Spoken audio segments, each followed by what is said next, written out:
우리 아이가 말을 못하는 것이 아니라 사실 표현이 어려운 것입니다. 안녕하세요. 특푸심 가득한 특수교사 마이송입니다. 오늘은 장애 학생의 의사소통에 대해서 이야기를 해볼까 합니다. 많은 보호자분들이 걱정하는 부분이기도 해요. 의사소통의 핵심은 뭘까요?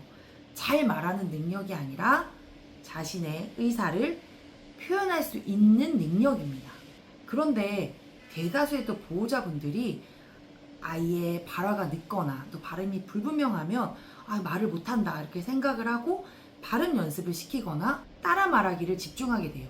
물론 발음도 중요하고 또 발화 연습도 정말 중요합니다. 하지만 현장에서 가장 중요한 게 뭘까요? 세상 살면서 가장 중요한 것은 이 아이가 자기 의사를 얼마나 잘 표현할 수 있는가예요. 의사소통이 안 되는 학생들이 이게 나중에 도전 행동으로 이어지는 경우가 있거든요.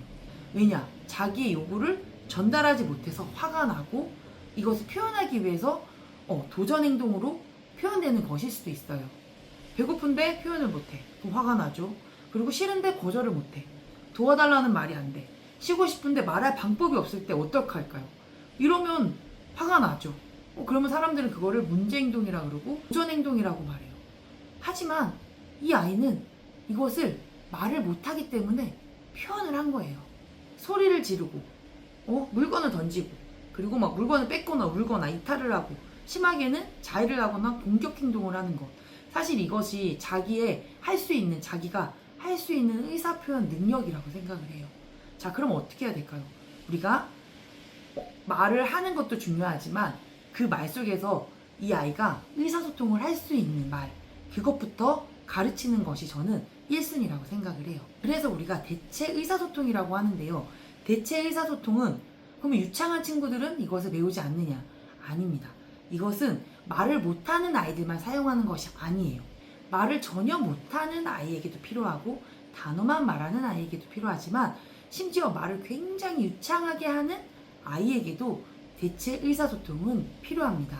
왜냐하면 유창하게 말한다 그래서 자기 생각을 잘 표현하는 것은 아니거든요. 자, 실제로 말을 잘하는 아이들 중에도 자기 감정을 설명하지 못하거나 거절을 어려워하거나 또 상황에 맞게 이거 표현을 못해서 이걸로 인해서 갈등을 겪고 도전 행동이 나오는 경우가 있습니다.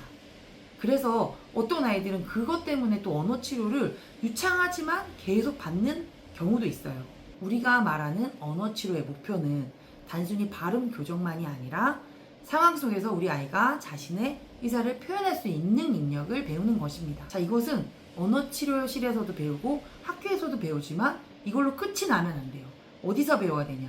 가정에서도 연습을 하셔야 됩니다. 가정에서 할 수 있는 대체 의사소통 연습 쉽게 알려드릴게요.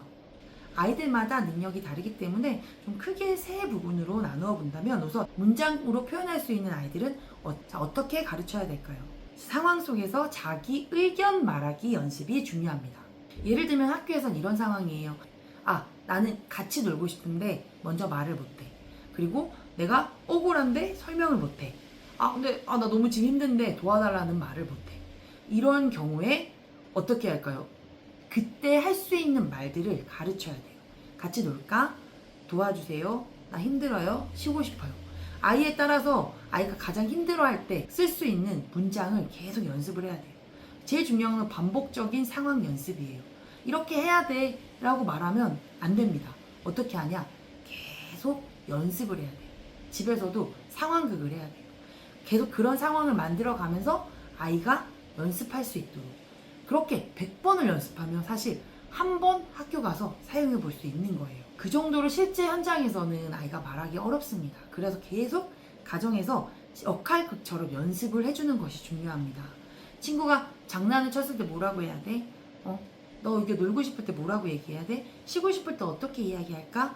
계속 이것을 반복해서 연습해주는 것이 실제 이 아이의 의사소통 능력으로 이어집니다. 자, 그리고 두 번째는 우선 길게 문장까지 이야기를 못해도 단어나 짧게 표현이 가능한 학생들이에요. 이런 아이들 경우에는 길게 어렵게 표현을 가르쳐주면 힘들어요. 그 말을 하기가 힘들어서 안 써먹어요. 그럴 때는 짧고 쉬운 표현을 먼저 가르치는 것이 중요합니다. 자, 아까 예를 들면 우리 함께 하고 싶어요. 같이 놀고 싶어요. 이렇게 말하는 거 이 아이에게는 어려울 수 있어요. 어려우면 안 써먹어요. 그럴 때는 나도 이런 단어를 가르치는 것이 훨씬 적용하기 쉽습니다. 도와주세요. 이것도 힘들면 이거부터가 먼저일 수도 있어요. 완벽하지 않잖아요. 도와주세요 해. 도와주세요. 근데 이 도와주세요가 이 아이에게는 어려울 수 있는데 그럼 당장 못 써먹어요.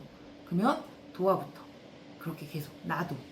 이게 상황에 맞게 이 상황에서 내가 정말 쉽게 쓸 수 있는 표현을 먼저 가르쳐 주세요.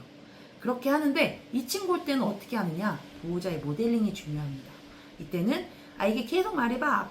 아까 유창하게 말하는 친구에게는 역할극을 시켜줬다면 이런 친구들에게는 계속 말해봐. 이게 아니라 먼저 표현해 주세요. 자, 아이가 과자를 바라보고 있는데 말을 못하거나 아니면 막 강제로 뺏으려고 해요. 그럴 때는 나도 주세요. 먹고 아니 아이에 맞춰서 단어를 연습시켜줘야 돼. 계속 보호자가 짧고 쉬운 표현을 반복적으로 모델링을 시켜주세요. 아이들이 반복적으로 들은 표현은 조금씩 자기 언어로 가지고 와요.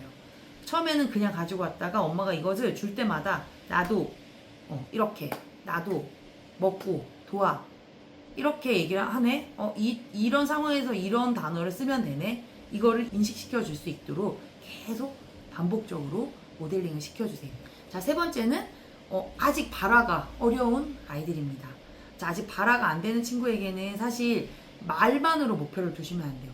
계속 뭘 자꾸 따라하게 만들고 하는데 이 아이에게는 사실 나도도 어려울 수 있어요. 나도를 하기 위해서 입에 혀를 얼마나 많이 움직여야 되고 그러면 안 쓰게 되겠죠. 그럴 때는 또 사실은 대체가 있잖아요. 우리가 손짓도 있고 사진도 있고 우리가 AAC 기기 같은 그런 다양한 표현 방법으로 의사를 꼭 말로만 하는 게 다 의사 표현이 아니거든요. 그렇게 행동으로도 표현할 수 있도록 가르치면 됩니다. 그러면 여기서 중요한 것은 사실 발화가 아직 안 되고 또 중증학생인 경우에는 이것을 뭘 가지고 온다, 도와달라 이런 의미 자체도 아직 이해를 못하는 경우가 있어서 이럴 때는 사실은 어떻게 하냐면 계속 반복을 해줄 때 즉시 반응해 주는 것이 중요해요. 그림 카드로 물을 가르쳤는데 이것을 처음 계속 가르치는 거예요. 물을 먹고 싶을 때 이 그림 카드야. 그림 카드야. 근데 어느 날 이게 물을 먹고 싶을 때 이거를 가지고 오면 되나? 이렇게 생각했을 때 물 그림 카드를 집었을 때 바로 반응을 해주셔야 돼요. 이게 한참 있다 반응하면 이게 아니었나? 이렇게 되거든요. 그래서 이렇게 발화가 아직 안 되는 친구들에게는 즉각 반응. 손으로 문을 가르쳤다. 이거는 나가고 싶은 거. 나갈래? 나가볼까? 이렇게 계속 반응을 해주셔야 돼요. 그래야지 내가 표현하면 상대가 이해하는구나. 내 행동에 의미가 있구나. 이것을 알게 되는 순간부터 의사소통이 시작됩니다. 그런데 의사소통 연습을 할 때 보호자분들이 실수하는 경우가 있습니다. 뭐냐면 첫 번째는 아이가 표현을 잘 못한다 그래서 바로 포기해버리는 거예요. 그리고 말 못하니까 표현 못하니까 내가 해줄게 먼저 해줄게 안쓰러워서. 근데 이렇게 계속 해버리면 이런 순간들이 아이의 의사소통 기회 자체를 보호자가 박탈해버리는 거예요. 자, 금방 포기하시면 안 되고요. 계속 기다려주고 시간을 주셔야 되고요. 그리고 두 번째가 제일 표현하기 전에 먼저 다 해주시는 거. 우리 애가 좀 되게 느려요 말이. 이럴 때 좀 더 자세히 보호자를 관찰해보면 되게 보호자분들이 먼저 해주는 경우가 또 있어요. 물이라고 말하기 전에 너 목마르지? 물 주고. 그러면 아이가 굳이 의사 표현을 할 필요가 있을까요? 그렇기 때문에 보호자분들은 당연히 내 배로 낳은 내 자식이기 때문에 눈빛만 봐도 바로 알죠. 하지만 사회에는 이 눈빛을 알아주지 않아요. 아이가 스스로 해야 되기 때문에 보호자분들도 이것에 대해서 너무 빠르게 해결해 주시면 아이가 굳이 표현할 필요를 느끼지 못합니다. 그래서 짧은 기다림을 계속 하셔야 돼요. 손짓, 시선 이런 걸 할 때 아이가 어떤 표현을 할지 참고 기다려주시는 시간이 필요합니다. 그리고 세 번째는 그 말의 정확성을 너무 강요하는 거예요. 자, 주세요 할 때 주세요 이랬을 때 아니 주세요 이렇게 강요하시는 보호자분들이 있는데 이 발음이 틀릴 때마다 계속 수정을 하면 사실 아이 입장에서는 말하기 어렵다. 너무 어려운데 말한 이런 경험으로 남아서 말을 점점 안 하게 되겠죠. 그러니까 진짜 다 유창하게 하는데 발음이 안 좋아서 발음 교정을 하는 거 아니라면 이제 막 말을 시작하는 친구들에게는 발음이 좀 어떻습니까? 그러니까 그런 것에 대해서 집중하지 마시고 이 아이가 얼마나 시도를 하느냐 말을 하느냐에 대해서 그 초점을 두셔요. 그래야지 아이가 자꾸 시도를 해보려고 해요. 자, 의사소통은 완벽하게 말하는 훈련이 아닙니다. 자, 내 생각을 전달하는 경험이 먼저입니다. 자, 그리고 마지막으로 의사소통은 하루아침에 완성되지 않습니다. 이것은 시간이 정말 길게 걸릴 수도 있어요. 그런데 매일매일의 아주 작은 표현 하나가 아이의 삶을 크게 바꾸기도 합니다. 우리 아이는 말을 아직 못하니까 하고 침묵 속에서 육아를 하시지 마세요. 계속 수다처럼. 제가 항상 얘기를 하는데 아직 말이 안 뜬 친구들이 있어요. 그럴 때 나중에 분명히 말은 트거든요. 텄을 때 어떤 말을 하냐. 그동안 들었던 말투와 그런 걸 써요. 신기하게도 할머니 말투 쓰는 친구들도 있고 그 단어를 특정 단어 엄마가 아빠가 많이 쓰는 단어를 쓰기도 해요. 그렇기 때문에 계속 나가 수다쟁이가 되어서 아이에게 계속 자꾸 시키고 말도 하고 표현할 수 있도록 기다려 주시는 것이 중요합니다. 이런 치료들이 사실은 우리가 단순히 말을 가르치는 것이 아니라 어떨까요? 우리 아이에게 세상과 연결하는 방법을 가르치고 있는 것이거든요. 그래서 단순히 우리가 치료를 갔다, 학교를 보내서 특수 교육을 받았다가 아니라 가정에서도 매일매일 이것을 계속 연습을 시켜주시는 것이 정말 중요합니다. 그러면 오늘은 여기까지입니다. 저는 특부심 가득한 특수교사 마이송이었습니다. 안녕.